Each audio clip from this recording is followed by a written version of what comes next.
Tanong ni Idol Arceli Natividad. Yes, ganyan din ang pagkaunawa ko. Ito namang sa in-review tapos hindi nagla-live. Yan naman po ang iniisip ko. Kung makaka-apekto ba sa monetization ko? Salamat po. Ang sagot po dyan, Idol, hindi po makaka-apekto yan. Kung ang ginagawa mong live ay sumusunod sa community standards at content monetization policies.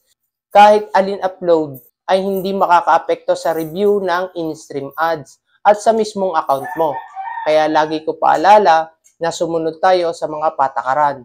Ang dami nagtatanong, ano po ba ang solusyon? Naka-X ang content monetization policies nila sa in-stream ads. Mga idol, kapag ang activities nyo dito sa platform, kahit sa pag-share ay pwedeng magka-problema ang monetization nyo kapag labag sa mismong platform ang ginagawa nyo. May ipapakita ako sa inyo na isang problema ng kapwa content creator natin. Ito, idol, na-detect ng system na spam ang kanyang activities. Matagal na ang kanyang post na yan. Hindi pa siya content creator noon. Pero ngayon lang na-detect ng system. Na-delete na ang isa. Ang problema, dalawa yan mga idol. At sa ngayon, inaalam pa kung alin pa sa mga activities niya ang na-mark na spam. Kaya mga idol, pilit kong sinasabi sa inyo na maging maingat kayo sa pag-share, pag-upload, at higit sa lahat, pagko-comment nyo sa comment section.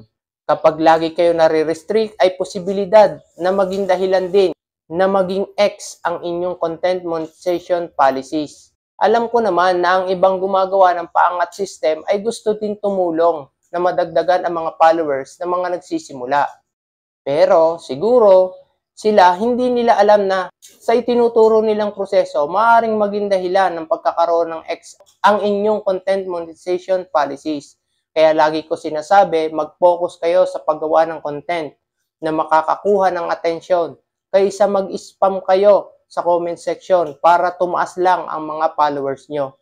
Ang spam violation na yan ay nakukuha kapag against sa platform ang paraan ng pag-share, pagko-comment at pagre-react nyo. Kaya huwag nyo baliwalain ang nararanasan nyong restriction. May mga nagsasabi, kailangan din daw natin tumulong sa kapwa content creator. Alam ko yon mga idol. Pero may mga paraan naman ng tamang pagtulong.